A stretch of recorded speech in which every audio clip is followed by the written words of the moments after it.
siaran kemudian, kalau kata ada yang nak tengok balik ke ataupun nak copy for Mr. Saifah sendiri. Alright, if we can start, Hanis sekejap kita akan nilah dulu Saya intro sekejap. Okay, Assalamualaikum, very good morning, and it's a nice day to be here online. Hopefully we are all safe from this COVID outbreak. Okay, stay safe everyone. Okay, today we have one and probably another speaker might be coming. We don't know yet.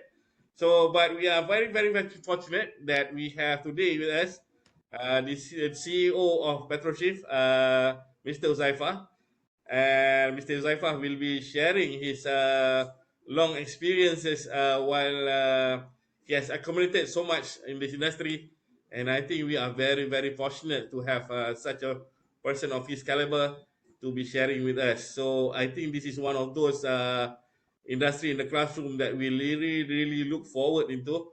That I hope this knowledge sharing session that we have, we can actually gain a lot of understanding, and we get nearer to understanding what is the requirement from the industry themselves. So without further ado from my side, okay, I pass you the floor, Mr. Zaifa. And Hanis, please assist Mr. Zaifa with the slides. That's all on my side. You have the floor. Thank you, sir. Okay, Assalamualaikum warahmatullahi wabarakatuh, and very good morning to everyone. Thanks a lot to Mr. Rizal for organizing this, I can say it's a seminar, and then to Najwa Farhanis for assisting me on creating these slides. Okay, first of all, I'm the founder and CEO of Petroshift Marine Logistics Sdn Bhd based in Kuala Lumpur and Pasir Gudang. Okay, before I start the session on our given or our chosen topic, which is vessel chartering and operations, I'm focusing on offshore support vessels and barging services to cater the oil and gas marine industries. Okay, before I start the slides, let me share with you about a little bit about my company.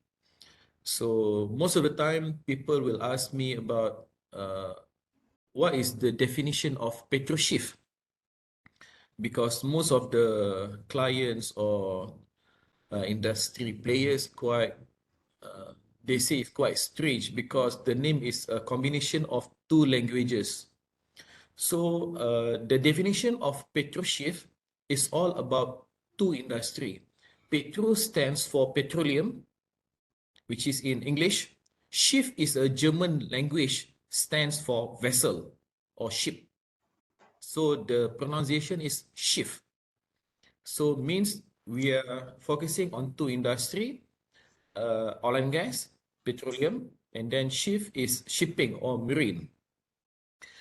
The understanding is I supposed to talk about shipbroking and chartering, but for me, shipbroking and chartering is related, and then the bigger part of the business is chartering, not shipbroking, because in a layman language, shipbroking is all about matchmaking. I can see it's a middleman or intermediary. So I'll give you a simple definition of shipbroking. Shipbroking is any organization, company, or individual working on behalf of ship owner and working on behalf of ship charterer. So they just do the matchmaking, whereby if, let's say, the ship owner have specific vessel to cater a specific contract from Petronas or Shell, so the shipbroker will match this ship owner with the charterer. Let's say charterer is ExxonMobil, and then they will sign agreement. They call it a ship brokerage fees agreement. Maybe you can Google some other time.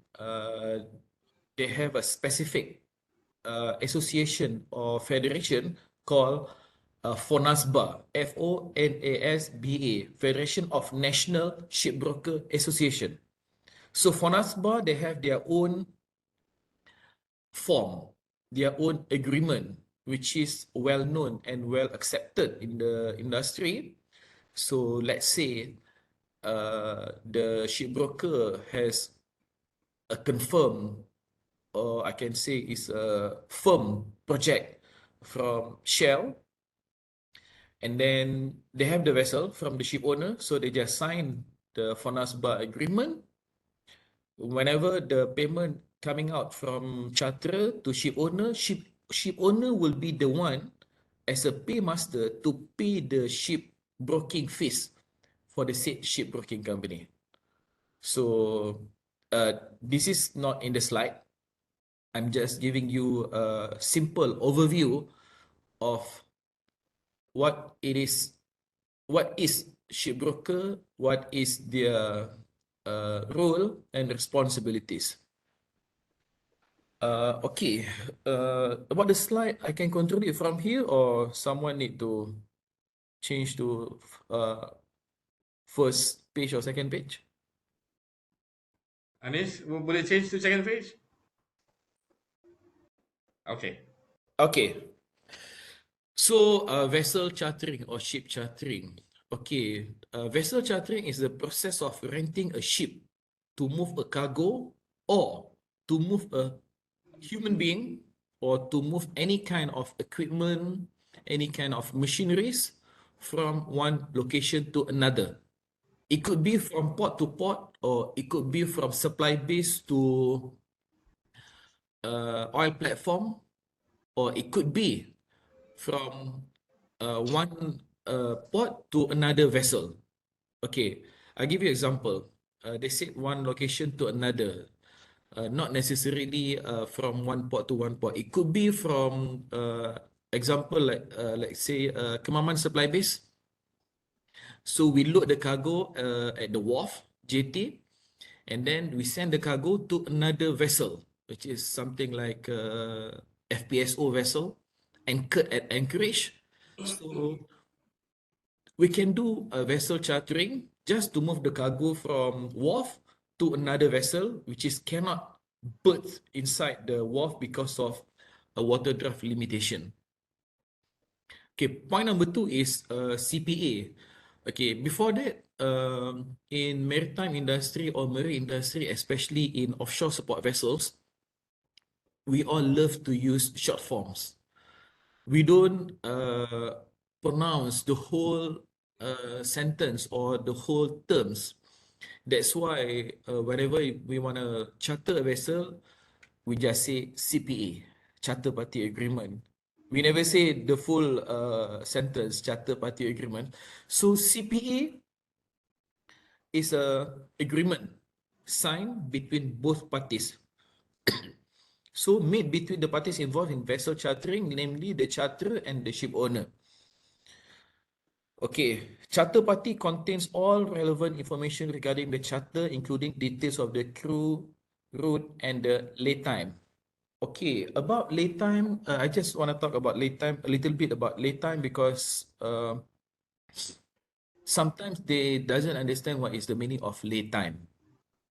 Okay, lay time is the time the vessel berth at one location. Let's say they want to load steam coal. Steam coal.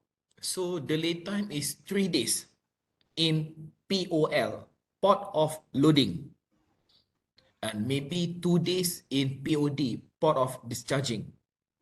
So when they say lay time, total lay time is 5 days. It could be 2.5 days in POL, port of loading, or 3 days in loading, another 2 days in discharging. So this lay time normally included in freight charter or voyage charter, which I'm not gonna talk a lot about that, because offshore support vessel, we normally use time charter on daily basis or monthly basis. Okay, vessel chartering used by charterers looking to transport cargo, as well as used by charterers with a need to transport humans too. Okay, transport humans, most of the time, the client will require offshore support vessel type. The name is fast crew boat. Okay, fast crew boat is to send the crew from shore, from onshore to offshore. From port, maybe to oil platform, maybe to jackup drilling rigs, or maybe to FPSO or any places designated for the said project, including MOPU, Mobile Offshore Production Unit. Okay, so a bit about fast crew boat, which is not inside the slide, but I just want to share about fast crew boat. On fast crew boat,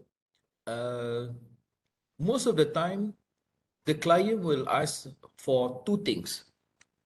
Number one is the speed of the fast crew boat.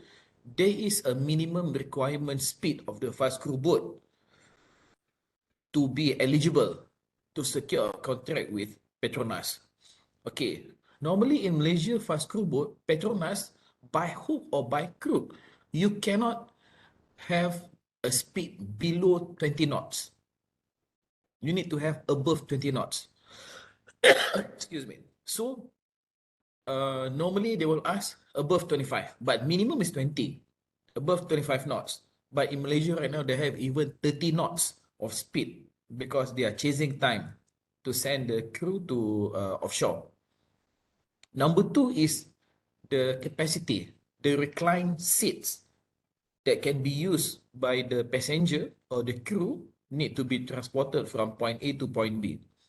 So normally in Malaysia, minimum requirement from Petronas, number one, the vessel cannot be older than 15 years old. If the vessel is older than 15 years old, you will be disqualified from the tender bidding exercise.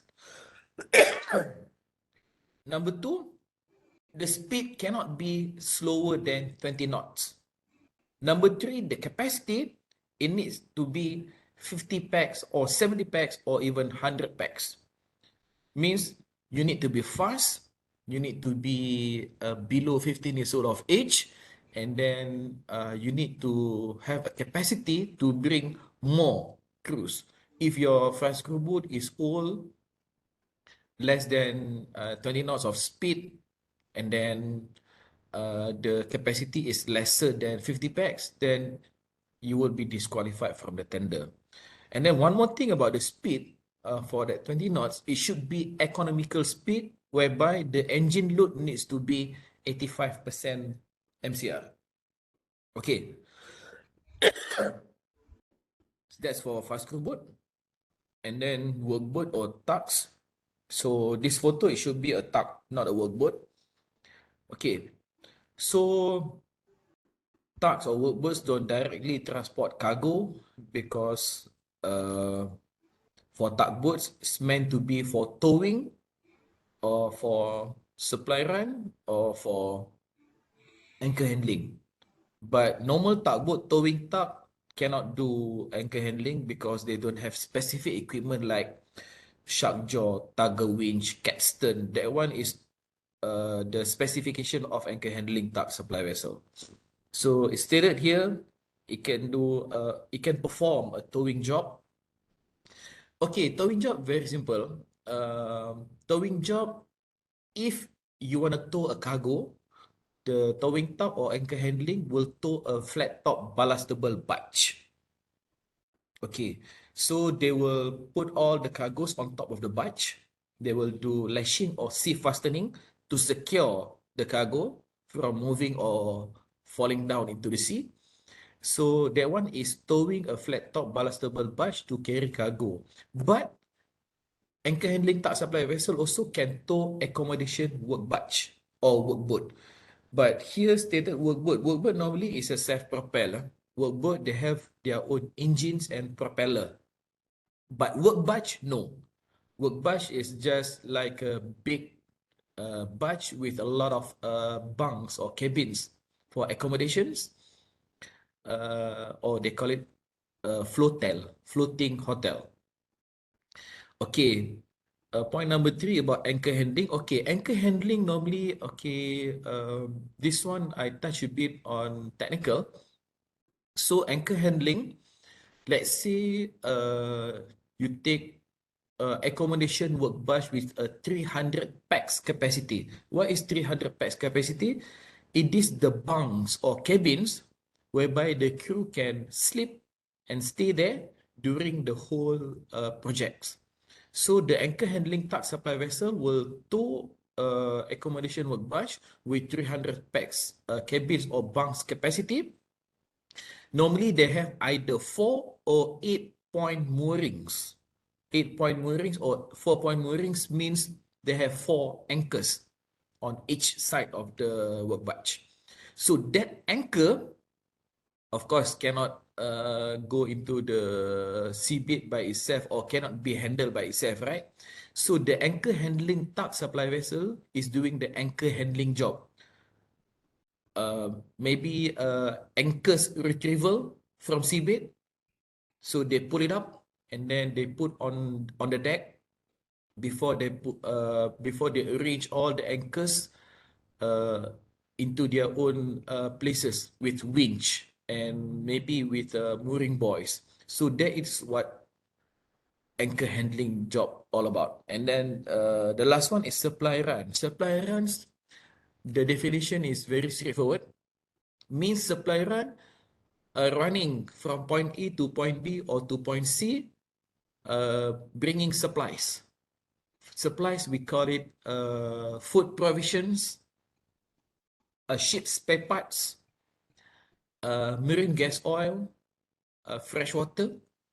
So because anchor handling tug supply vessel have quite a big deck space or deck area, so you can do a supply run with a specific cargo. Let's say you want to bring all the raw materials like vegetables, chickens, eggs, all the food provision for the marine crew. So the supply run from point A to point B, they bring all the food provisions in boxes or even in a secured container,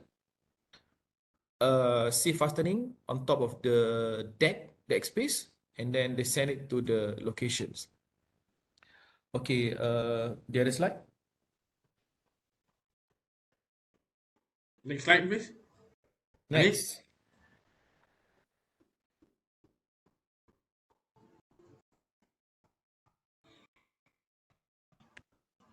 Ada tak next slide? Sekejap Anis, boleh move to the next slide, please. Right? Kejap ya, sir. Line Oh, saya sorry. slow. Oh, on your side, Okay. Okay, sementara slide changes. Okay. Okay, this one is the definition about charterer. The company, this one I mentioned before, the company or organization engage in hiring the vessel with the end goal of using the vessel to transport people or cargo. Yeah, that's right. Owns the cargo, transporting the cargo on behalf of several individual parties, namely cargo owner, ship broker, ship agent. Sometimes a charterer will release the vessel to another party, making a profit in the process. Okay, this one is the beauty of this industry, whereby the charterer can charter in the vessel from the owner and charter out again to their client with many layers. All of them will have their own profit margins, but normally they will secure the letter of award or sign the charter party agreement with the term back to back. Back to back means whatever terms has been agreed by Petronas to company A will be agreed to company B, but the company B is the one who charter the vessel from the ship owner, not the main contractor. So I give example, a very simple example. Petronas Penapisan Terengganu, Sdn Bhd in Kerteh Port. So they want to use anchor handling tug supply vessel and workboat to do hose change out at single buoy mooring. They want to do hose change out. Hose change outs means at the SBM, they want to change the old floating hose and subsea hose and change to a new one. So they open a tender, they want to use the vessel. Okay, let's say the contract secured by Sapura Offshore Sdn Bhd. Okay, Sapura Offshore will be the main contractor, right? Which means the end user is Petronas Penapisan Terengganu Sdn Bhd, who awarded the contract to Sapura Offshore Sdn Bhd. But Sapura Offshore, they doesn't have the specific vessel to carry on the task or the work order. So they open another tender just for vessel chartering. They call it marine spread, just for marine spread of the said work order. So let's say my company win the contract, Petroship Marine Logistics Sdn Bhd. So Petroship Marine Logistics Sdn Bhd in the contract will be the subcontractor of Sapura Offshore Sdn Bhd. But the main charterer is Petroship, who chartered the vessel from, let's say, Jasa Marine Sdn Bhd in Kemaman. So the charter parties, the CPA, is on back-to-back basis. That's why they say sometimes a charterer will release the vessel to another party, making a profit in the process. Which means ship owner is Jasa Marine, charter out their vessel to my company, Petroship Marine Logistics Sdn Bhd. So in the first charter party agreement, which I signed on behalf of my company, so I was the charterer. But with Sapura, I am the ship owner. Which means I charter in from owner and charter out back to Sapura. They call it back-to-back basis. So Sapura would be the charterer and my company is the owner. And then there is one more CPA between Sapura Offshore Sdn Bhd and Petronas. Petronas will be the charterer, Sapura will be the ship owner. So as you can see, when I charter the vessel from Jasa Marine, I'm the charterer with Jasa Marine. But with Sapura, I'm the owner. But the terms and condition, number one is the daily charter rate, how much they want to pay, and then the point of delivery, point of redelivery, where they want to send the vessel, where we need to send back the vessel, and then the payment terms. All will be the same because we cannot have any dispute which will jeopardize our operation or it could end up in a court of law. Okay, so that's the point number 3. Okay, the responsibility of the charterer to plan the ship voyage and make all provisions for both the loading and unloading of cargo. Make all provisions means when we plan the ship voyage or we plot chart means we find the best route to move or to sail away the vessel from point A to point B. We need to make sure all provision is in place. Means the bunker. Bunker means minyak, diesel or marine gas oil. So MGO need to be sufficient for the whole voyage. Fresh water need to be sufficient for them to cook for everything.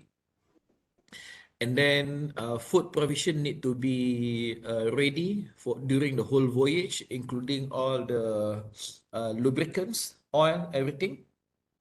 And then to ensure the safety of all aboard the vessel, means safety of the crew and safety of the vessel and also safety of the cargo. A full rundown of what the charterer is ultimately responsible for will be included within the charter party. Okay, that one is inside the CPA. Next slide. Okay, ship owner. Ship owner could be a company or could be an organization, which not necessarily in a company. I give you example. Yayasan Sabah is a ship owner as well. They have two fast crew boat called Libaran and Padas or something. The name fast crew boat. The owner of the said vessel is Yayasan Sabah. It's not a company. It is a foundation. So whoever has the money, they can buy the vessel, become the registered owner, and the name of the company who owns the vessel will be stated in COR, certificate of registry, or something like birth certificate for us as a human being. Okay, ship owner is the actual owner of the vessel, make money by hiring the vessel out to charterers to end users. Some ship owners have just a single vessel to lease, while others have huge organization with several vessels of different shape and sizes. This one I put a few company names in the next few slides about a big organization with so many vessels. Pay. Okay, the ship owner will pay for the initial cost of purchasing the ship or having it constructed. It's either two, either the ship owner is also a shipyard or shipbuilder. They build their own vessel from scratch, from killing until the sea trial of the vessel, means they build up their vessel, they own the vessel. Or they buy from other ship owner, second-hand vessel, or they buy from the shipyard. So normally in Malaysia, most of the time, the financial institution which provided vessel or ship financing is Bank Pembangunan Malaysia. This one is just extra knowledge. Bank Pembangunan Malaysia normally offer a loan or financing to any company want to buy a vessel with contracts. Because if you don't have the contracts, means you are not fit to serve the loans. You cannot pay back the loans. Normally, they will need a 3 to 5 years contract to be eligible to secure the financing. And most of the time, the loan duration will be about 8 years before they can own the vessel by themselves. Something like hire purchase, you want to buy a car, that's their terms. Okay. And then initial outlay is usually significant, making it vital to find charters regularly. Okay, this one is all about finding money or finding projects for the vessel. They also pay for crew, plus with voyage charters, they pay for all other aspect of the voyage. Okay, for crewing of the vessel, ship owner, they have two options. Either they hire their own crew, they call it marine crew, whereby they hire their own master, chief officer, second officer, chief engineer, second engineer, third engineer, AB, bosun, and oiler.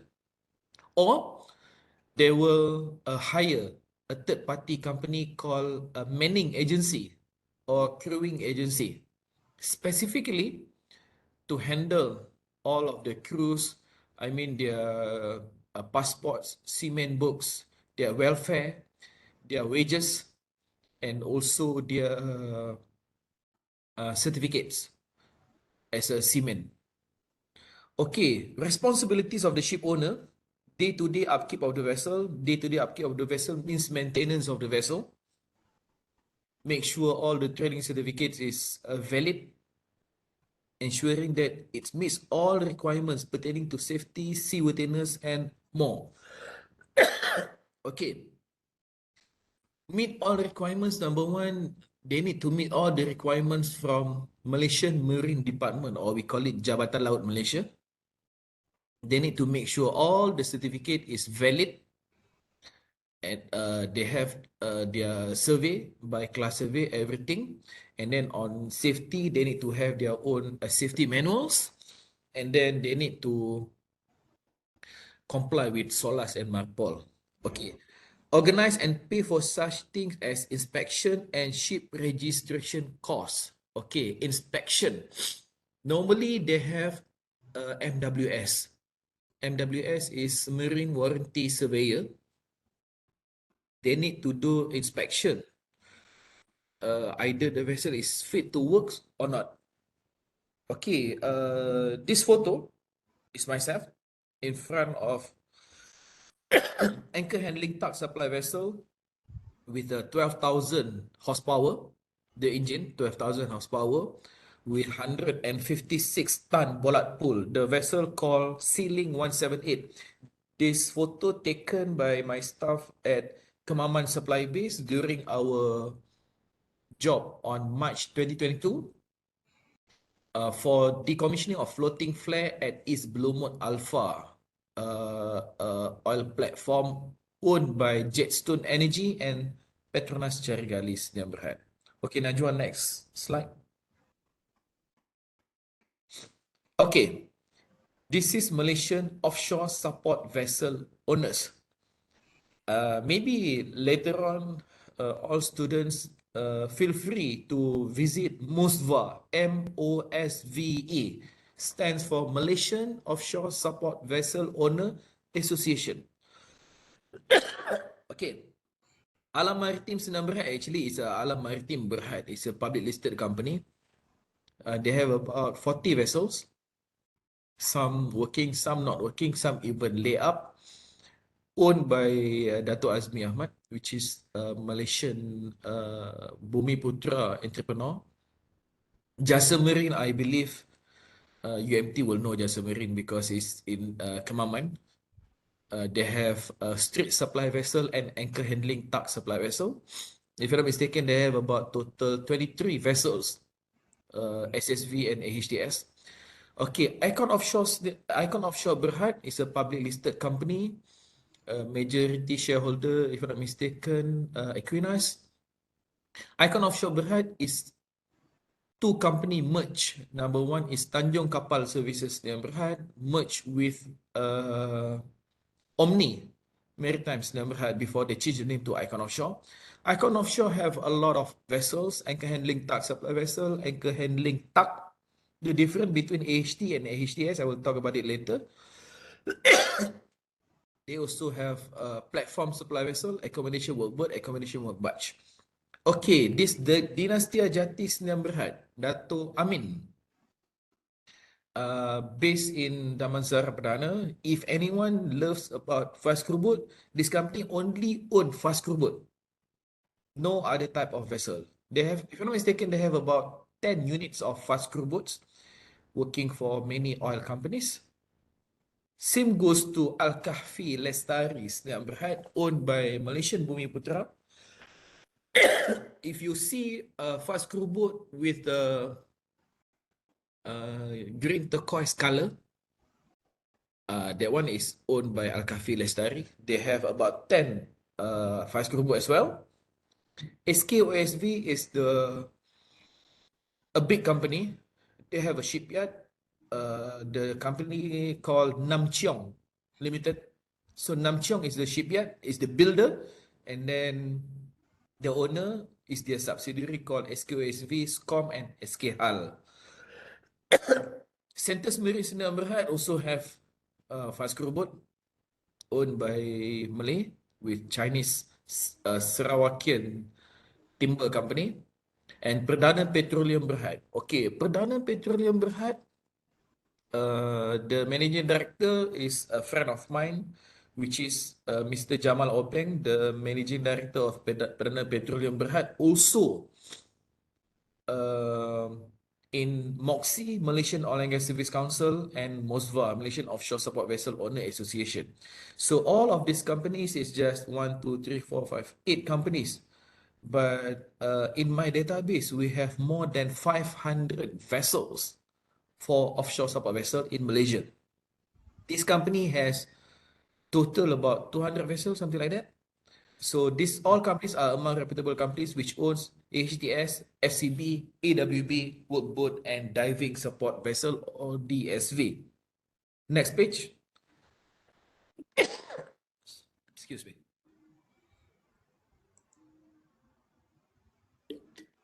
Okay. This is type of charter.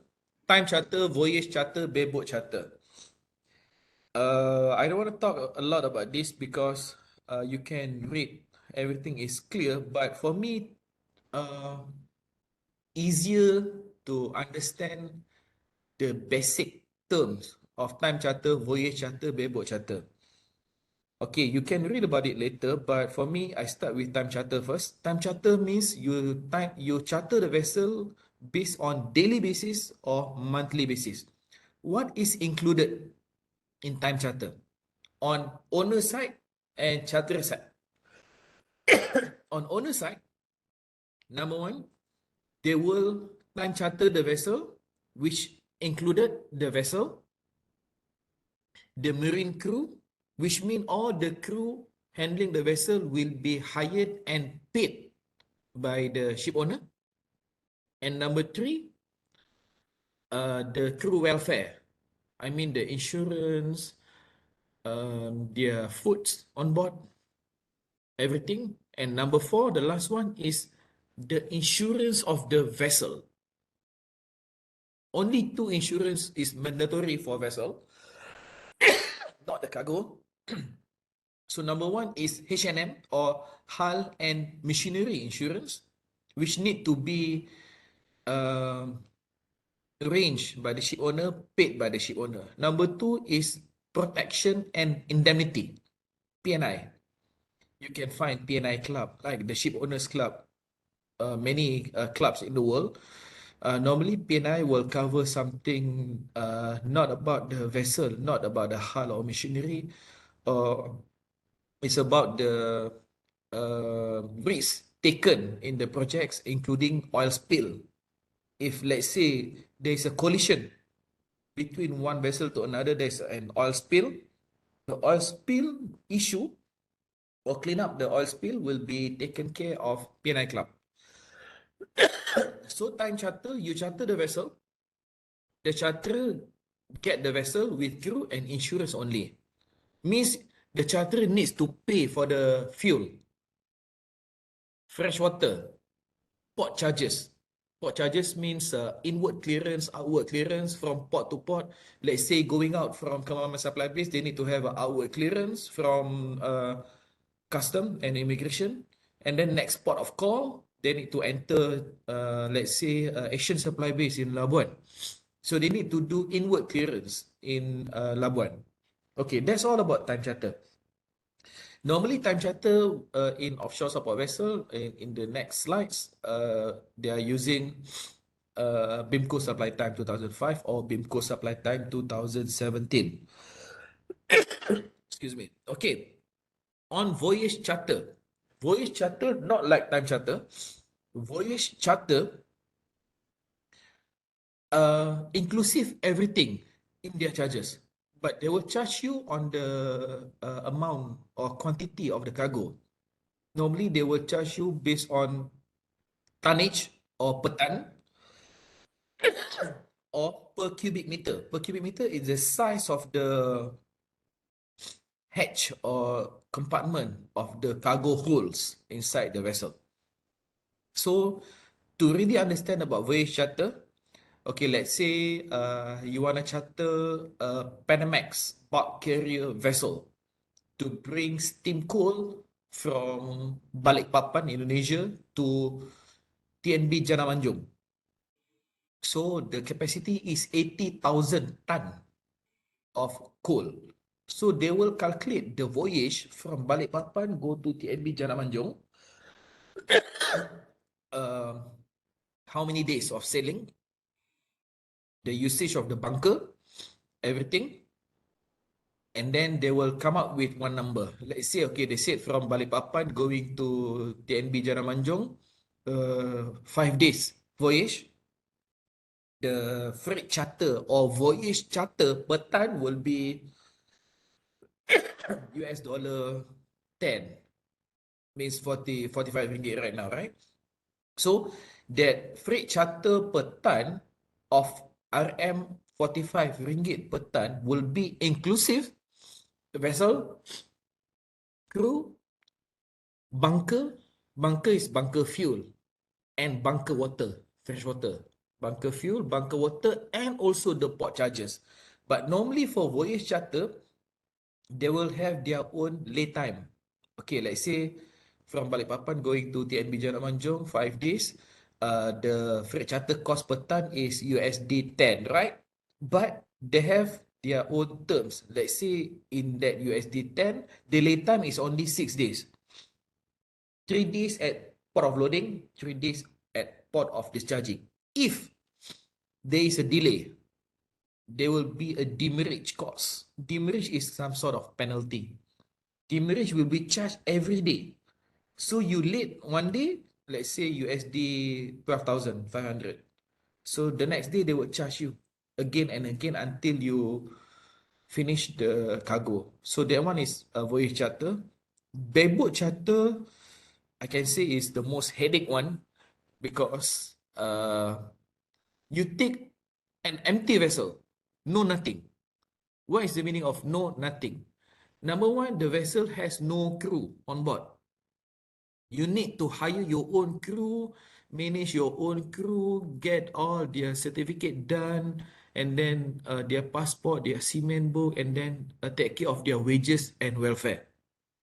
That's on crewing. Number two, all the training certificate like domestic shipping license, international log line certificate, ship radio certificate, SAMAK certificate, uh, certificate of registry, you need to renew every single trading certificate to make sure the vessel is fit to work.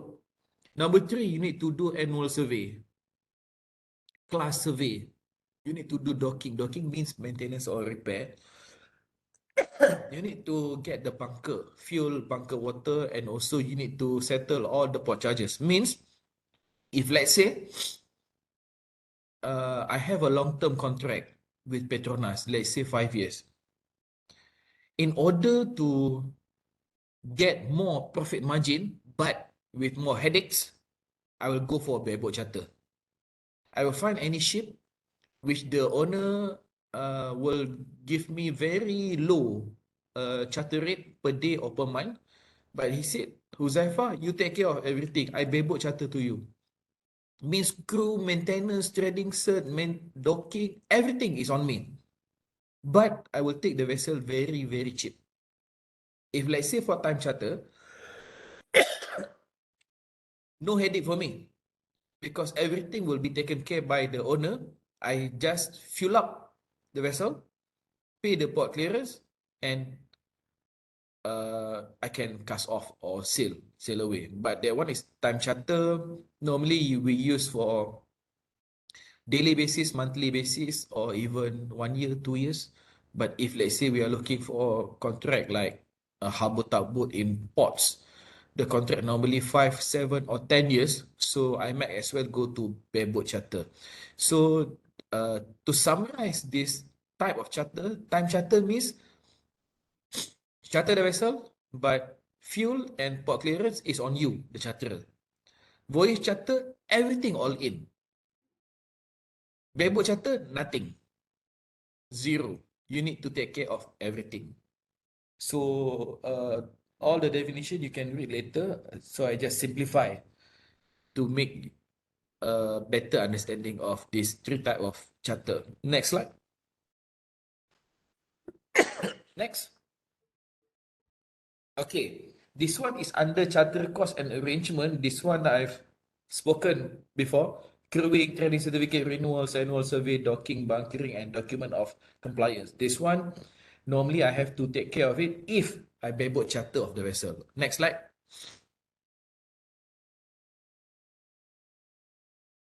Okay, charter party agreement. This is the backbone of vessel chartering. If you screw up in CPA, you might end up in a court. Okay, so charter party, a contract between ship owner and charterer that states the responsibilities of both parties with regard to the ship charter. Okay, normally for offshore support vessel and barging services, normally use CPA from BIMCO, which is Baltic and International Maritime Council. So they have specific charter party agreement with different clauses and different terms and conditions stated by them inside their CPA, which the ship charterer and owner just have to read it, understand it, and sign it. Means you don't have to create your own clause or your own terms and condition. You just follow the terms and condition or clauses inside the CPA. So the first one is BIMCO Supply Time 2005. Why they say supply time? Supply means for offshore supply vessel or offshore supply vessel. Time means time charter.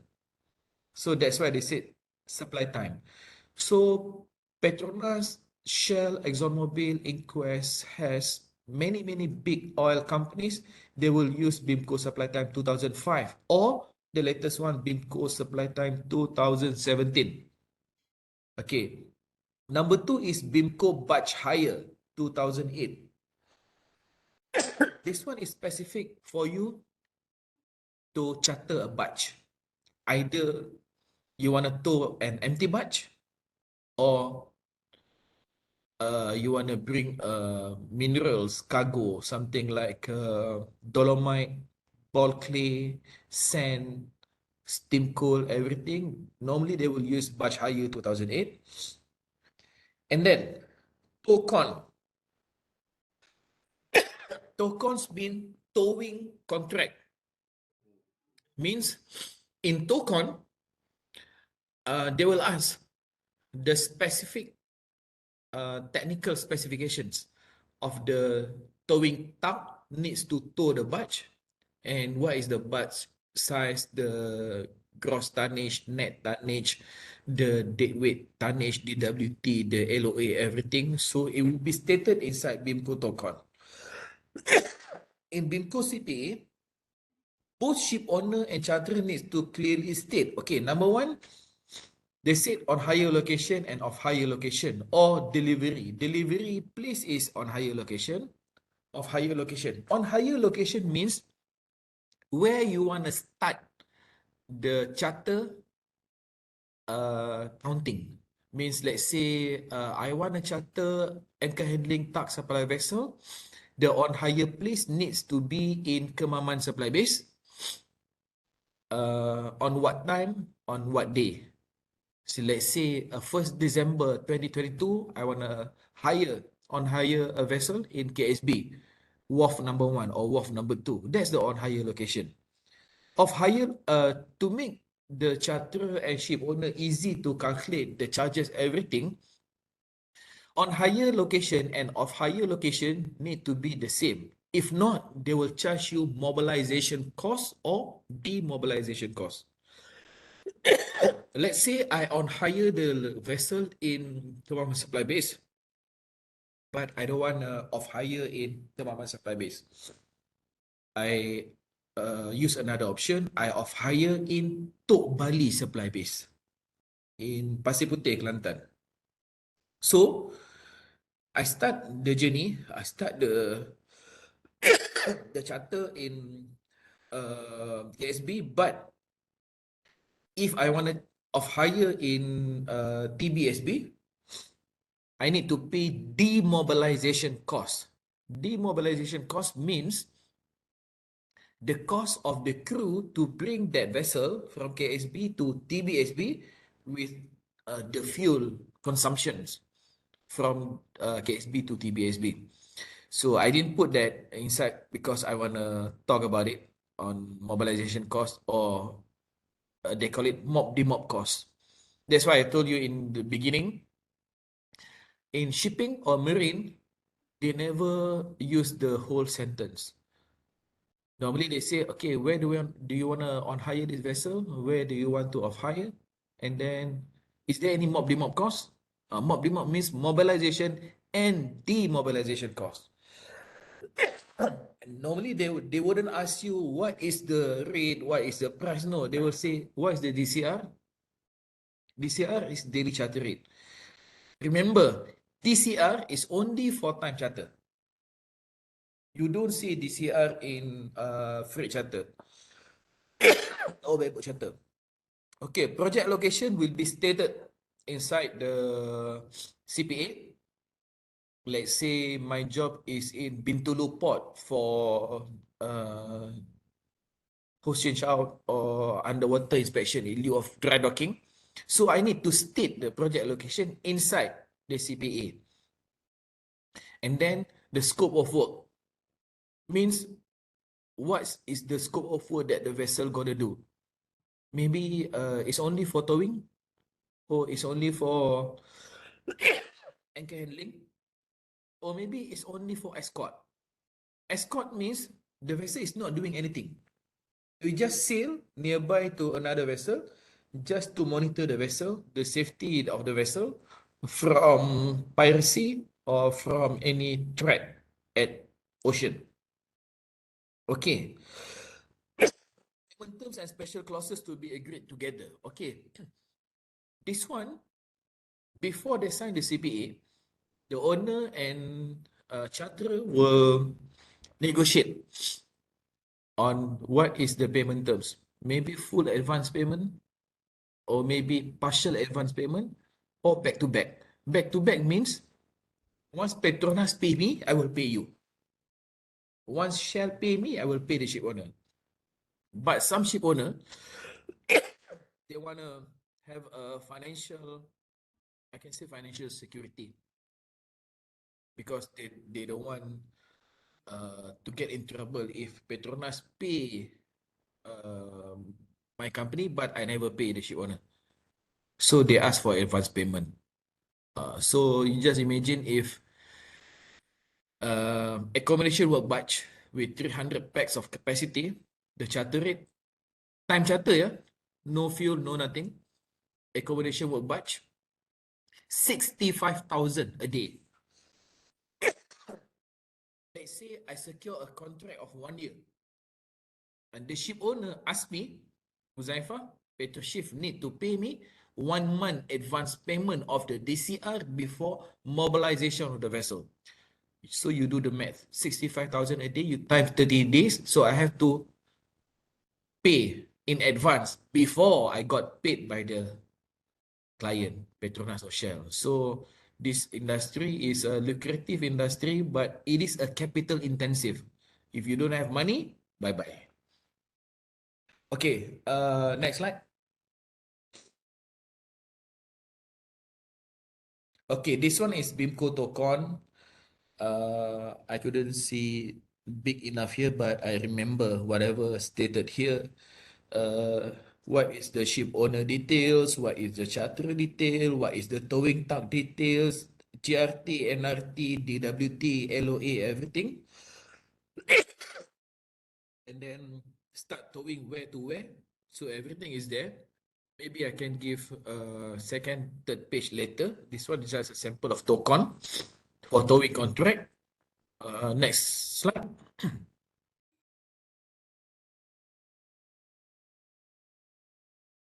Okay. Offshore support vessels for oil and gas activities.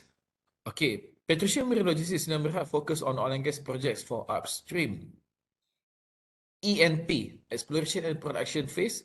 Many type of offshore support vessel chartered and deployed for drilling activities, hookup and commissioning, transportation and installation, and decommissioning. For drilling activities, you know, jackup drilling rigs, semi-submersible rigs, tender rigs, drill ship. Most of them is non-propel. So maybe later on you can Google Velisto Energy Berhad, formerly known as UNW Oil and Gas Berhad. They have about 7 or 8 jackup drilling rig with 3 cantilever legs. So these drilling rigs cannot move by itself. So they need to be towed by anchor handling tug supply vessel, but not the small one, a big one. Normally for jackup drilling rig, they need a big HDS of 12,000 horsepower with 150 ton bollard pull capacity. This vessel easily, you need to pay about 70 to 80,000 ringgit a day on DCR. So it's very expensive. So this one is for drilling activities. Hookup and commissioning, everything about installation, and then supply run, TNI, transportation and installation, means they transport all the equipments, all something like topside, jackets. subsea structures, piles, conductors, equipments, everything, and install in oil field. Decom is very simple.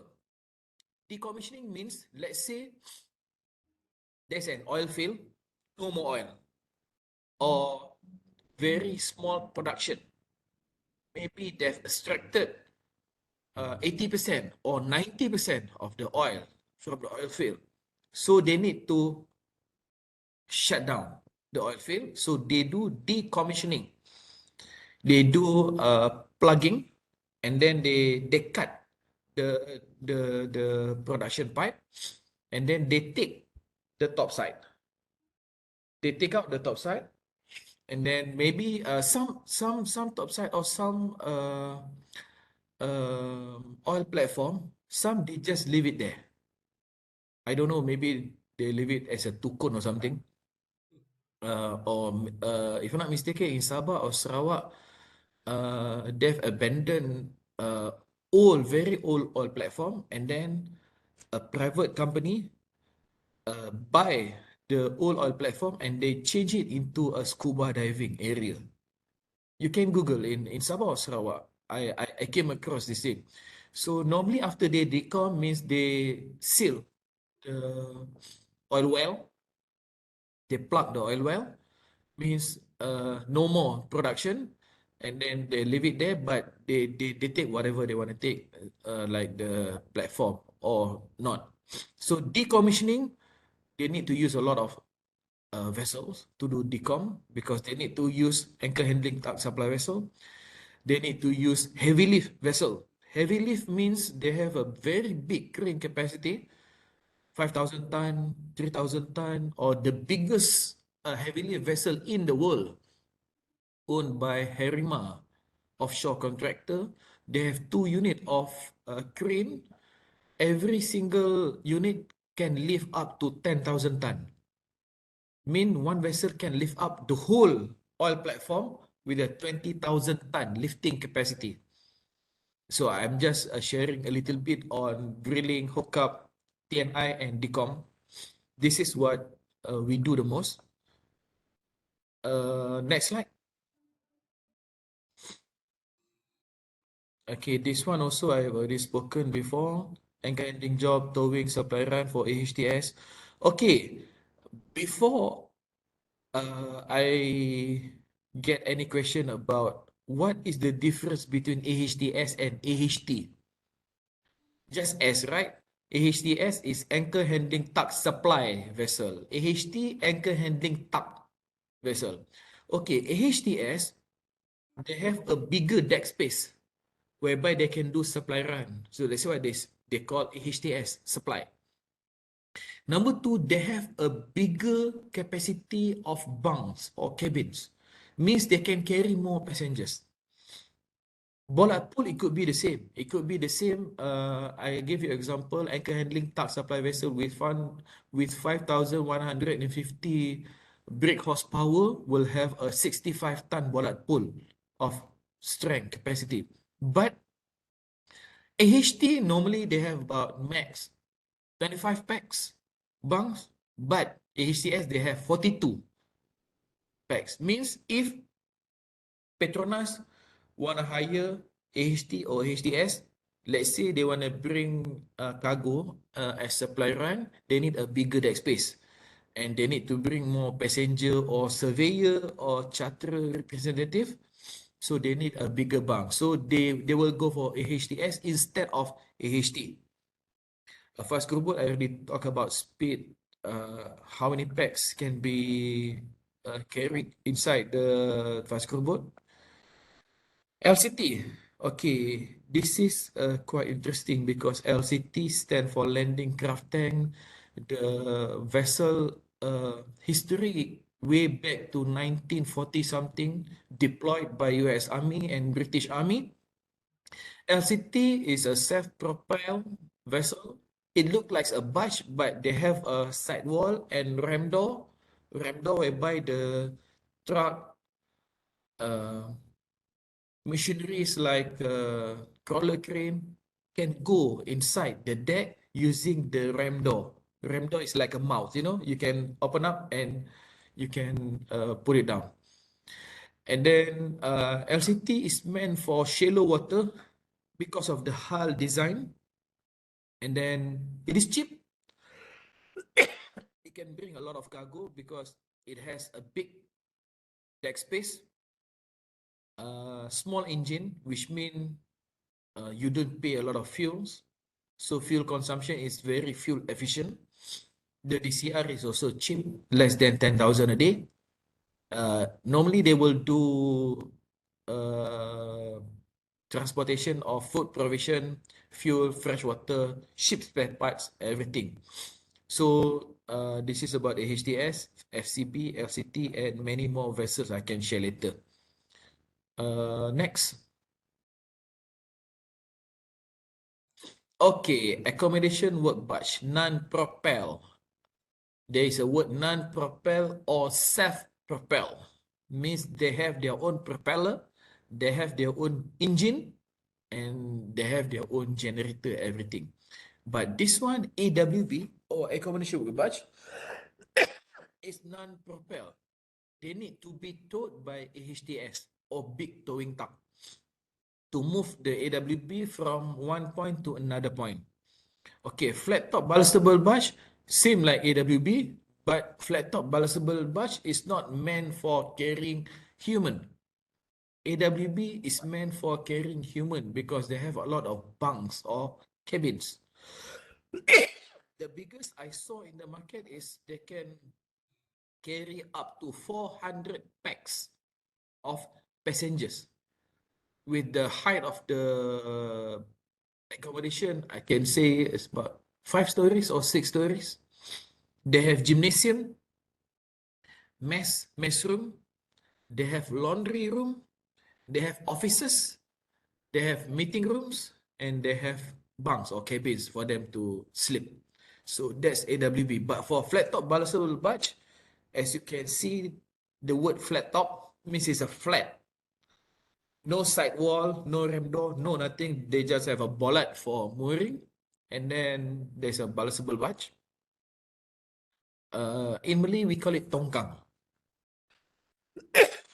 To transport, like I said before, topside, jacket, piles, conductor, subsea structures from fabrication yard to oil field or to rigs, everything.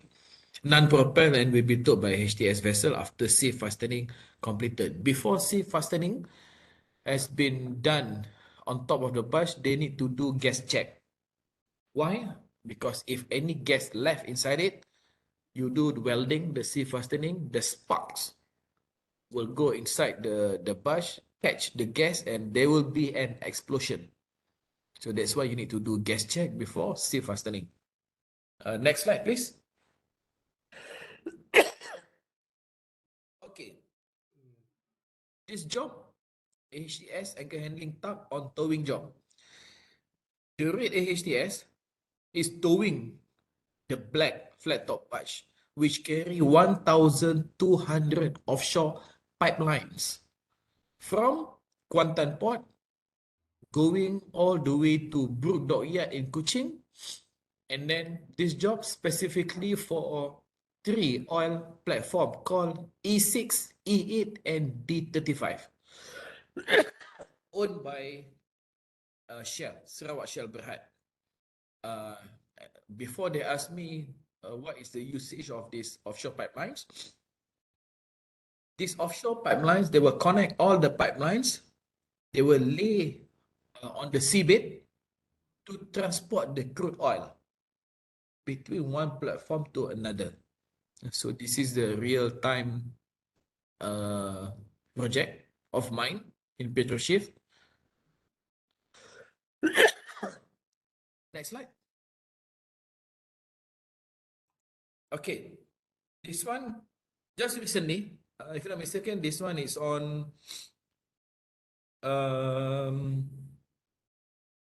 September this year. September this year. So this is a flat top barge transporting a jacket. What is a jacket?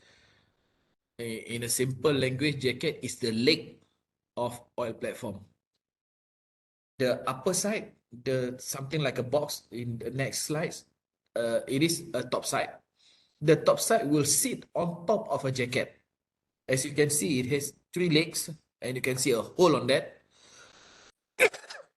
The 3 legs, they will install, or they will do piling of a piles to strengthen the jacket on the seabed.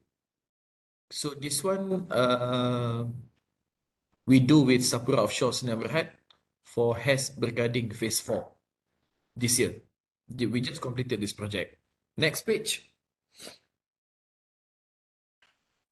Okay, this is the top side. So as you can see, for me, this is a Marvel Engineering.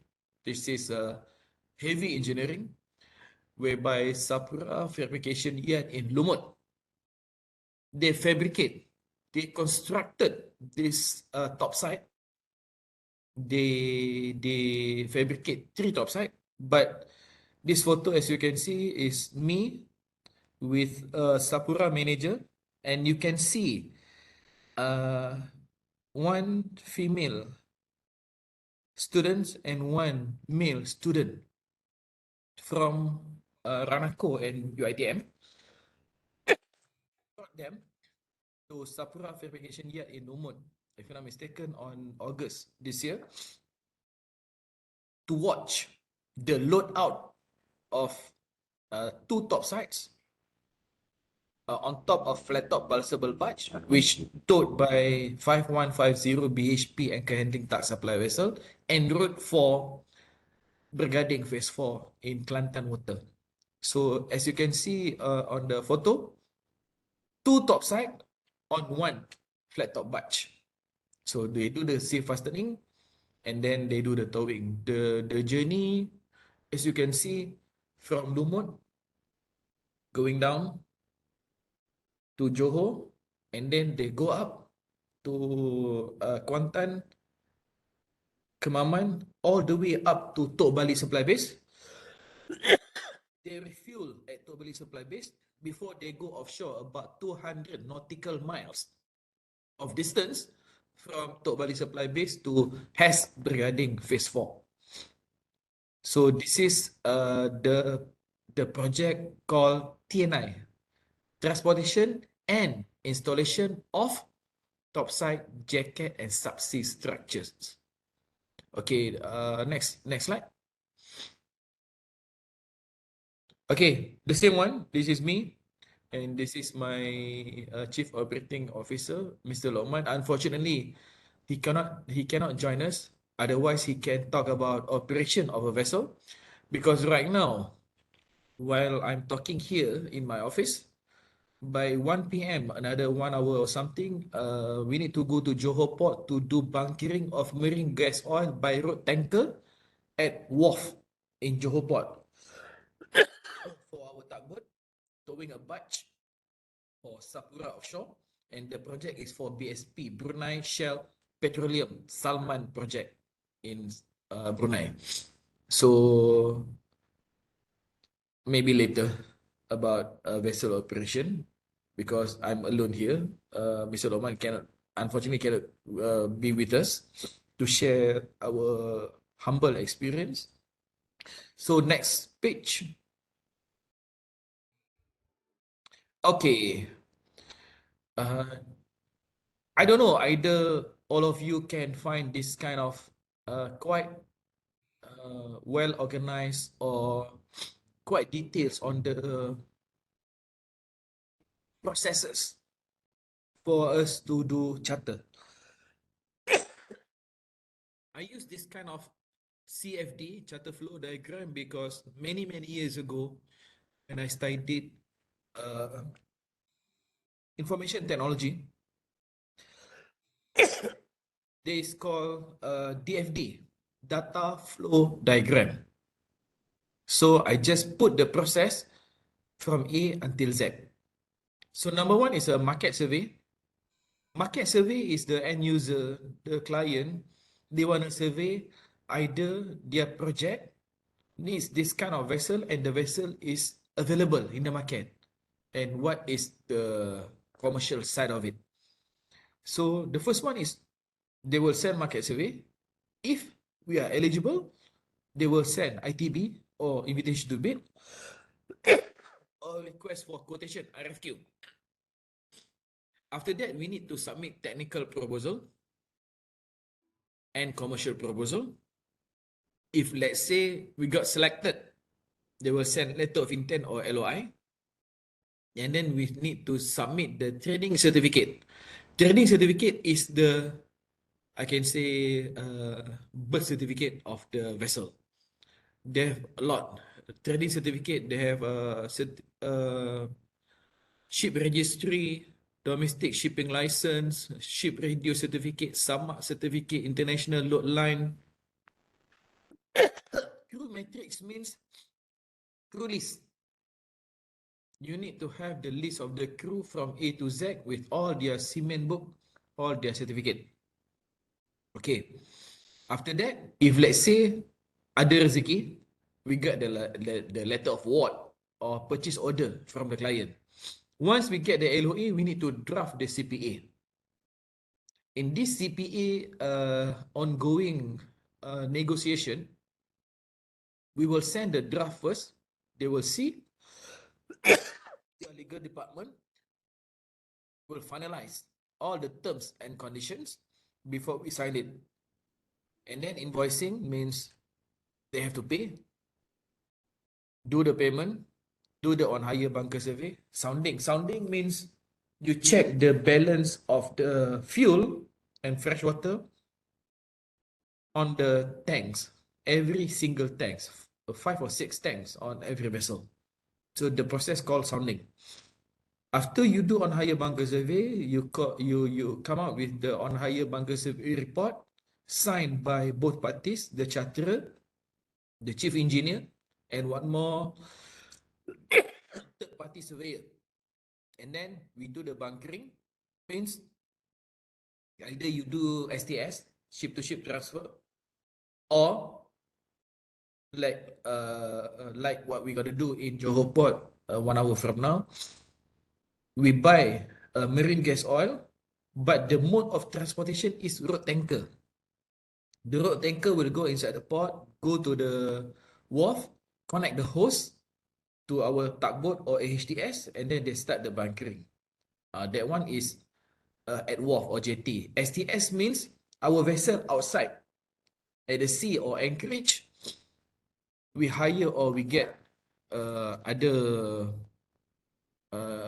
STS vessel to send the fuel to us at anchorage. Sailing instruction means the charterer or the end user will give you the complete voyage A to Z. What time, what is the ETD, estimated time of departure, from where, going to what port, estimated time of arrival, and then all the details like who is the ship agents, and then who is the receiving agents, everything will be put inside the sailing instruction. Port clearance. Okay, port clearance will be issued by custom and immigration. This one, without port clearance, vessel cannot move in or move out. Let's say right now, our vessel from Johor Port going to Lukut, Port Dickson. So from Johor Port, our ship agent, Swift Integrated Logistics Berhad, will get the outward clearance, means getting out from Johor Port, and inward clearance in Lukut. And then the last one, heave up anchor and cast off. Heave up anchor means you get the anchor out from the sea or from the river, and then cast off means sail away. So this is the complete charter flow from getting the project until moving out or sailing out the vessel. Next and last page, please. Okay. This one also stated in charter flow before, but some adapts. Number one, on vessel operations. After we get the projects, Petronas or MMS. MMS is a subsidiary of MIC called MIC Maritime Services Sdn Bhd. So MMS will do marine craft inspection. They will send their inspector, their vessel inspector on board with us, the charterer and the ship owner. They will do the inspection and equipment testing A to Z. Means they will go to a bridge, they will see the radar, AIS, they will see the FIFI. FIFI is firefighting system, yeah, before you ask. FIFI is firefighting system whereby there's a hose to fight against fire. And then PHI. PHI is quite a big headache for us because Petronas will be on board. Petronas inspector will be on board. They will do the prior inspection, including they will check tour of duty, TOD. Tour of duty means how long or how many days the crew is already on the vessel, already signed on. Normally in offshore, they cannot exceed 90 days, 90. You know why? Because they cannot handle crew fatigue, exhausted. So if let's say they check all the crew metrics, they find out one or two crew is exceeding 90 days. They will ask for crew change. Sign off the crew means stop work. You go back home, sign off. You need to do crew change, you sign on. Replacement crew for the said rank. If let's say we sign off a master, we need to sign on a new master, which is we need to follow the TOD, the tour of duty by Petronas. This one is included in PHI. The PHI inspection checklist is very long and very stressful. I can say that. And then vessel delivery is on hire, like what I've mentioned before. On hire bunker survey is to determine the balance of ROB reserve on board. How many liter of oil and fresh water is there inside the tank. And then you do bunkering, means the bunkering hired by us, arranged by us, paid by us. Port clearance from agents, sail away. Okay, vessel daily reports. I will talk about this later, but if I'm not mistaken, I have in other slides, not sure. Vessel daily report is on 6 hourly and 24 hours. Of hire bunker survey is same like on hire bunker survey. Means after you do on hire bunker survey, let's say on hire bunker survey, you found out that you have 10,000 liter inside the tank. Means that 10,000 liter of fuel belongs to the ship owner. And then you do bunkering of your own fuel. Let's say I put 40,000 liter. Means inside the tank there is 50,000 liter, right? 10,000 belongs to owner, 40,000 belongs to me, which I pay and I fill up inside the vessel. After I finish the job, we need to do off hire bunker survey. Why? Because we need to check back whatever left inside the ROB reserve on board. So, let's say after we do off hire bunker survey, the fuel left is 5,000 liter. But initially, 10,000 liter is belongs to ship owner.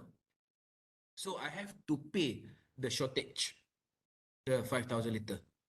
But if let's say I left up the vessel with 30,000 liter, means owner fuel is 10,000, mine is 20,000. So either owner need to refund back the 20,000 liter to me in cash, or we deduct from balance daily charter rate, which is unpaid. Let's say I have another 5 days, I did not pay yet to the owner, but I saw my fuel is there, so we contra the fuel cost with the balance daily charter rate. Last but not least is vessel redelivery, whereby we send back the vessel to the designated area chosen by us and stated inside the charter party agreement. Last page. Okay. Vessel daily report most of the time will be implemented in offshore because offshore is quite stringent, not like towing tug or normal LCT. Vessel daily report, or we call it VDR, submitted by master. Master is the captain or chief officer, using vessel email, ship email. Ship email, they will use Inmarsat, their own internet by the vessel, or WhatsApp if they have the phone line. Not off, yeah. It should be or satellite phone, not WhatsApp off satellite phone. WhatsApp or satellite phone. The form given, the form is the vessel daily report form. Will be filled out with the current information from the vessel, such as wind speed. Wind speed like how many knots? 5 knots, 10 knots, 20 knots. Swell. Swell is the wave, ombak. The height of the swell, ombak. Either it is a choppy water or not, the weather is good or not. So if the swell is big, 2 meter, 3 meter, means the vessel is in a harsh condition. Maybe it's raining, or maybe the wind speed is very strong. So they need to be careful to avoid any incident. So that's why when we talk about wind speed and swell, maybe most of you know or doesn't know about this, but Petronas is very, very careful about safety at sea, especially during this monsoon time. Monsoon time, October or November until March. But the most area hit by monsoon is Pantai Timur, East Coast. Kelantan, Terengganu, and Kuantan, whereby strong current, strong wind speed, and big swell. So that's why Petronas have for monsoon campaign, specifically for monsoon, they call it Petronas Monsoon Ziza. Z-I-Z-A. What is the meaning of Petronas Monsoon Ziza? Ziza stands for zero incident, zero accident. Means they need to be very, very careful on security and safety on sea. So, swell visibility. Visibility means the captain or the chief mate, how far they can see in front of them. Based on the weather, the visibility, how far they can see. 1 kilometer, 5 kilometer, 10 kilometers. The average speed means the economical speed. And then estimated time of arrival. Normally we call it ETA, ETD. So we move from Johor Port, ETD 1900 hours on 5 May, example. ETA, estimated time of arrival in Bintulu Port, 5 days later.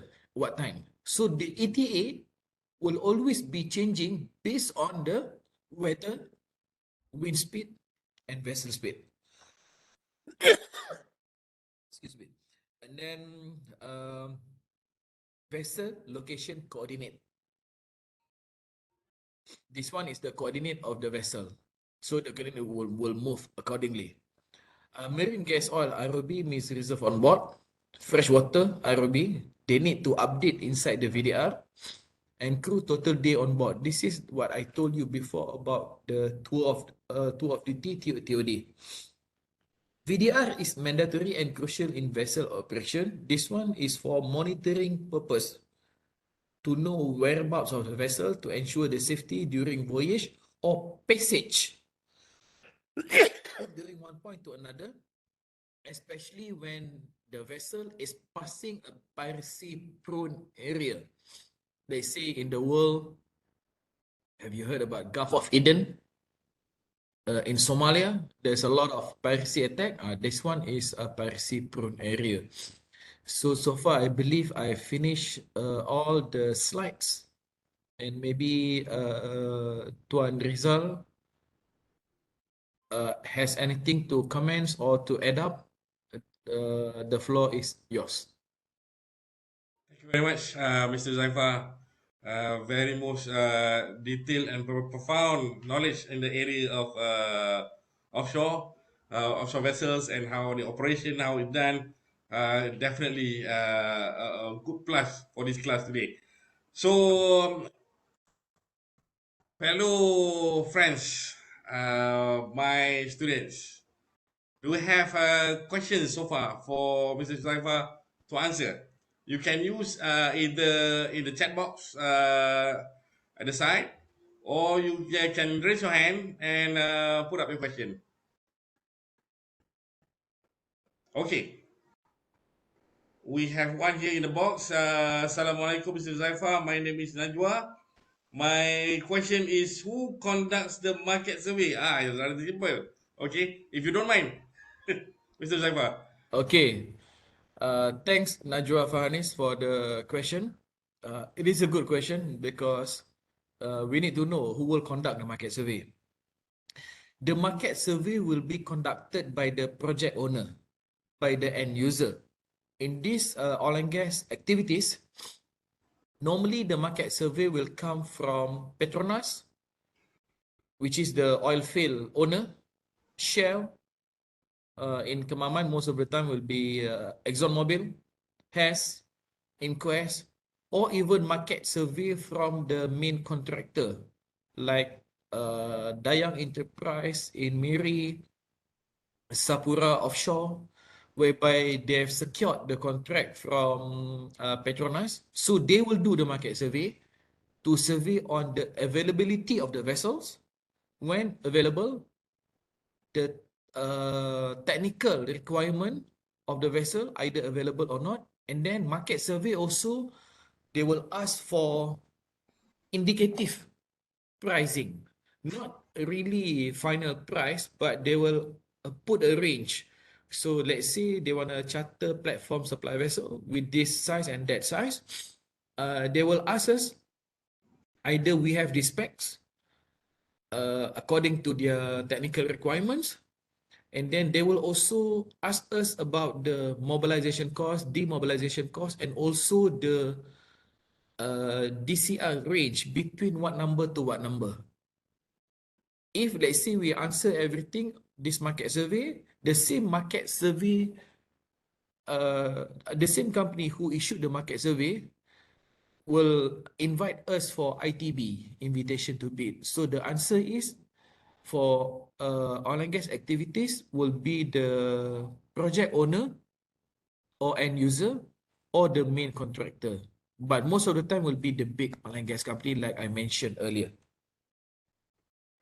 Hopefully I answered the question. Okay, thank you very much, Mr. Zafar. Again, any questions so far? Next question. We will go next.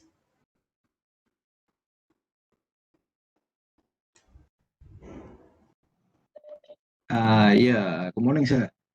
Good morning. Okay, my name is Ravanana. Just now, sir, you explained more to charter. So I just want to know what's the function of shipbroker. Shipbroker. Shipbroker, okay. Good question. I started the presentation with shipbroker first, but it's okay. I will repeat again. Okay, shipbroker could be a charterer, and then shipbroker is a middleman, intermediary, or we can say a broker or agent, matchmaker. I can say that matchmaker, middleman, or intermediary is the right words to describe what is shipbroker all about. Shipbroker is the matchmaker between ship owner and the charterer. So normally they wouldn't take any risk. They wouldn't need to have to pay anything. So let's say they have a vessel, a shipbroker will market the vessel. So they said, okay, I have this diving support vessel with ROV, remotely operated vehicle, this spec and that spec. But that vessel doesn't have a work, doesn't have a project secured.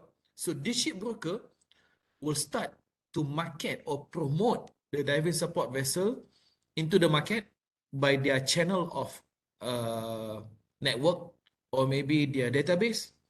or maybe they send random emails, they propose to any clients. So let's say one client interested. So before they disclose the details of the vessel, because they cannot simply disclose in the first place, otherwise the client will undercut him or her and go direct to the ship owner, and he will be left with nothing. So they will matchmake, but with certain agreements or letters to secure their position as a shipbroker. Normally, when they send out the technical specification of the vessel with indicative rate, they will ask for a letter of intent from the client. With letter of intent from the client, the shipbroker will send their own letter of intent to the ship owner. Then when they go to commercial side of it, how much, how they're going to pay everything. So the ship owner will sign a ship broker commission agreement with the broker. So let's say the contract says 1 week of charter.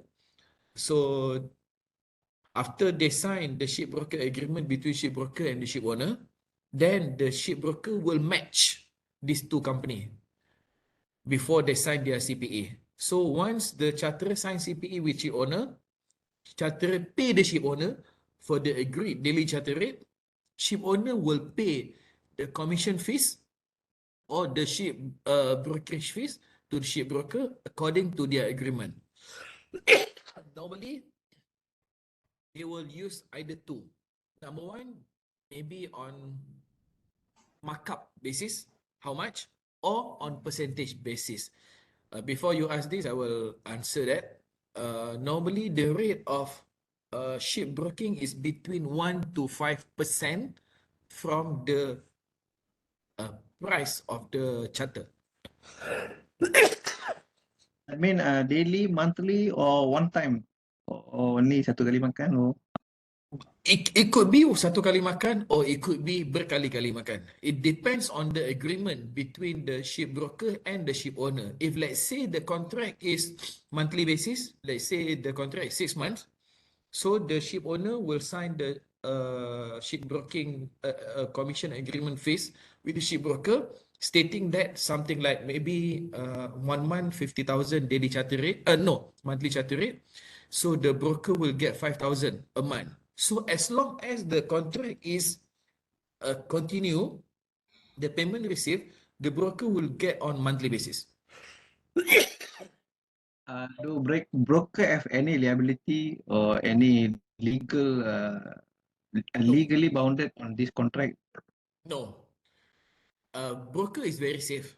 That's why broker, there is no, they are not liable. If let's say the charterer doesn't pay the ship owner, they are not liable. Means the ship owner cannot drag him or her to the court.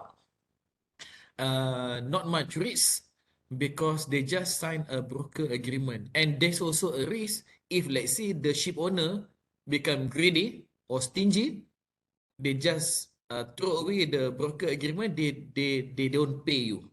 So you'll be in trouble.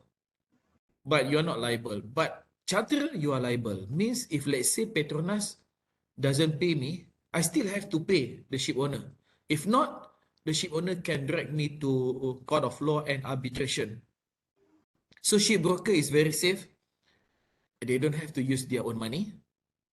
And then they will get their money based on the project secured and payment secured, not just project payment secured. So to answer your question, no, they are not liable, and then they are not inside the charter party agreement. Thank you, sir. Okay. Thank you very much. My pleasure. Okay, we have 2 questions, but we are coming to 12 o'clock. Is it okay for you? Because it's coming to the time. I'm okay, no problem. After this, about half an hour from now, I need to go to Johor Port to bunker my vessel. Okay. But I'm okay now. All right. So the question comes from Hani Amira. Assalamualaikum. And she would like to know in terms of the terms of payment.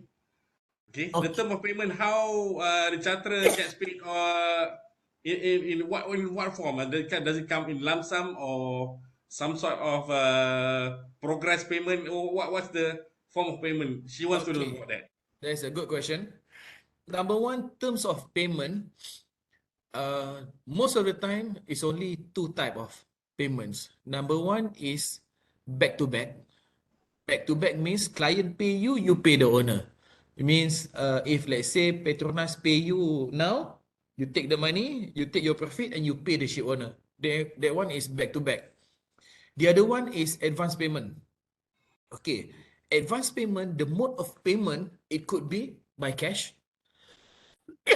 But by cash is a big amount. Normally they will do telegraphic transfer or rentas or IBG, interbank gyro. That's number one. Number two mode of payment is by bank guarantee, BG. Means you need to send BG from your bank to the client, to the ship owner, to convince the ship owner that you have the money to pay. If let's say you don't get paid, you still have money in your account. Last one is LC, letter of credit. So they can accept letter of credit, they can accept bank guarantee, they can accept cash. But from my humble experience doing this about a decade, most of the time they will ask you for cash. So it's either the charterer has a deep pocket, or we can force or urge or insist our client to pay advance the same payment terms from the ship owner. Let's say right now, ship owner told me, Huzaifah, you need to pay advance payment, but I don't have enough money and I don't have bank facilities. So I would use the same term to my client. You have to pay me advance, take it or leave it. So this is a marine business whereby it is quite capital intensive. So either you need to have money or you know how to find money to pay, either by your own money or your client's money. So to answer that, the mode of payment is either back to back, cash, BG, and LC. Hope I answered the question. Okay, we have one basic question here from Tim Ham. Still not clear about what's going on about the difference between the renting business and what is chartering business. I hope you don't mind Renting and sharing chartering. it. Okay, actually it's the same. Renting and charter is the same. The professional word we use is charter. We don't use rent. Rent normally you rent a car or you rent a house or you rent an office. You don't say you charter a BMW or you charter a building. You rent a building, you rent a house or car. But for vessel, that's why the terms is shipbroking and chartering. There's the word charter, freight charter, voyage charter, bareboat charter, time charter, spot charter. There's a lot of charter types, but I believe 2 hours is quite good time for you to absorb a lot of info. I believe you have so many questions, but for different between rental and charter is the same. It's just a word. It's just a word, but the terms is the same. And then on career path, I'm just sharing. On career path, on this maritime management or shipbroking and chartering, there's a stage, there's a phase, there's a level in this one. The lowest rank is shipbroker, because you're not liable to anything inside the agreement. There is no risk. There is no calculated risk taken by you. The only risk is you don't get paid by the ship owner, but you cannot be dragged to court of law, and you don't have money to start as a shipbroker. And bear in mind, in the world, there's a company which is world's largest shipbroking firm. Please Google Clarkson. Clarkson. Clarkson is a public listed UK company, shipbroking firm. If I'm not mistaken, their revenue in a year about 350 million pounds sterling. just as a broker. Very safe business. But if let's say you want to have a better profit margin, you want to control the payment whereby the client will pay you first before you pay to the ship owner, please become like us, like Petroshift. We are called International Marine Contractor and Vessel Charterer. Yeah, big risk, big rewards. So the risk is if I don't get paid by the client, I still have to pay the ship owner. If not, sama-sama masuk court. But the profit margin is better because we control our profit margin and we control the payment. After ship charter, is a ship manager. Ship manager is someone who bareboat charter the vessel, control everything, but the vessel is not belong to him or her. He doesn't own the vessel, but he manage everything on crewing, bunkering, annual survey, docking, maintenance, everything. So when they bareboat charter, their profit margin is bigger. Last one, the highest rank is a ship owner. Means you own the vessel, you rule the vessel, you are the king on the ocean because you own the vessel. So for any students really interested in this line, this is for me a very promising career, adventurous, challenging. You can make a lot of money. Trust me, I know. And then you can go for sea trial, you can sailing with the ship, and then the beauty of a charter, you know, a vessel, the highest rank on a vessel, the most powerful person is the master, right? Is the captain. But the charterer, like myself, when I go on board a vessel, the captain have to follow my instruction because I'm the one who charter the vessel. So in this vessel chartering business, you can get profit. You can get your personal satisfaction if you really have passion on vessels. And then if you want to know more, come and meet us here in Johor and KL. And then we are open for internship for 2023.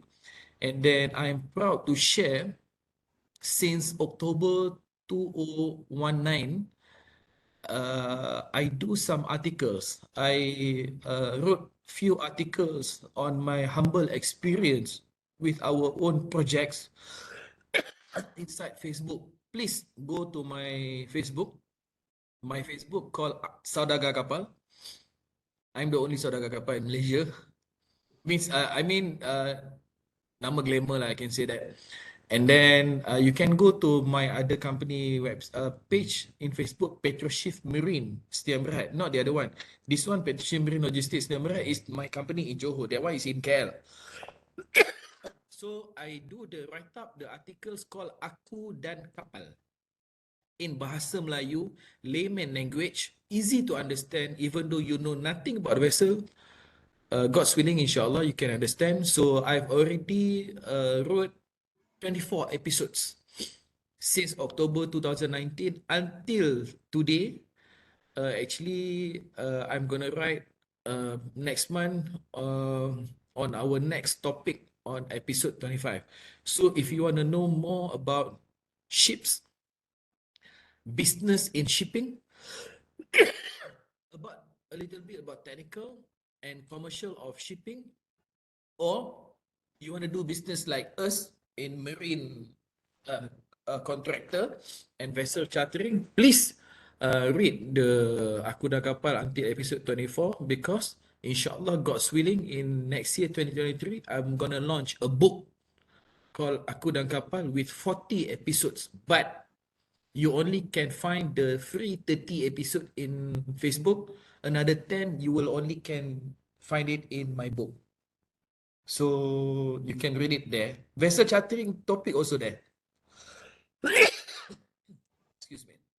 So any other question? Maybe Mr. Rizal also want to ask me something? Okay. Okay, kita pun nak jaga kesihatan lah, Mr. Zaifah. For the next So week. I'm so sorry because saya memang tak sihat. Baru keluar daripada klinik. Alright, you've heard it right from the lion's mouth. That's the reality of working in this particular industry. Okay, Don't be afraid of this particular industry, rather to embrace it. Okay, it's a long way from our subject. We're still on the topic of chartering, basic chartering. Before we move on into other areas, so again, I would like to thank you, our speaker, who has gracefully shared his experiences, his knowledge, and everything that he has already given you. Quite a lot of technical details that he has given you. So I'm very pleased and very happy that we have managed to have done this. I hope in future we have a few more of this session. I think we can look forward perhaps other activities we can come up together. Then we can really appreciate what this industry is all about. Okay. Last before least, before we go off, we sign off. If you can, guys, can you put on your cameras? If we can have a session of photography.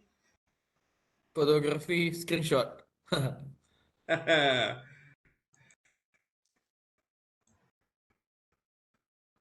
Which one is Saravanan, the one who asked me earlier? Yes, sir. Mr. Sarah, can you show of hands? Oh, yeah, that one is Saravanan. Yes, sir. Good question. Thank you, sir. Impressed Najwa. Okay. Our friends, boleh turn on your camera sekejap saja. Kita nak ambil gambar snapshot kita yang sedang berlive dengan kita punya session hari ini. If we can get one whole page full. No, baru rasa macam I'm not talking alone. I get that a lot. Yeah, get that I a feel lot. like shot sendiri. Speaking alone. Very much so. Okay, all right. 1, 2, 3. Okay, another one more. 1, 2, 3. Okay, thank you very much, guys. Thank you for your time. Thank you for participating. And again, thank you very much to Mr. Zaifa. Even though it is not so good of a health, but we really wish you good speedy recovery. Inshallah. Hope your Thanks a lot. journey to Johor is going to be a very fruitful one. Thanks. And Okay, for thank you coming. everyone. Okay, bye-bye. Okay, bye. Thank you, sir. Thank you very much. Thank you. My Alright. pleasure. Thank you. Thank you very Thank you, much. sir. Thank you. Bye-bye. Assalamualaikum. Thank you, sir. Thank you, sir. Okay, bye-bye. Bye. So we managed to have almost 103 participants just now. Until the last only 86 was left. So thank you very much, guys. See you again. Thank you, Doctor. Thank you very much. Sure. Sir.